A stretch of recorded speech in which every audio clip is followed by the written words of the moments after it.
Today we're going to make the world's easiest Nutella. 3/4 cup hazelnuts, 1/2 cup chocolate chips. And that's it.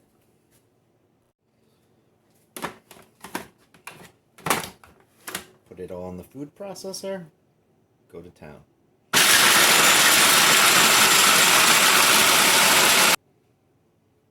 Couple seconds in, it looks like that. After about 30 seconds, it looks like that. After about a minute, the chocolate chips start to melt, and it looks like that. Get all the crumbs off the edge of the bowl.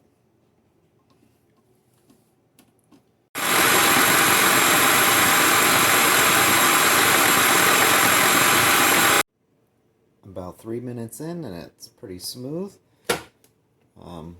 pretty liquidy, but it still has a ways to go, so we'll do it for about another 2 minutes. And after about 5 minutes, it looks like Nutella.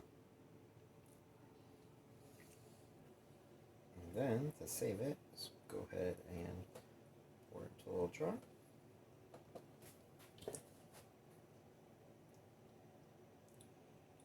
Two ingredient Nutella.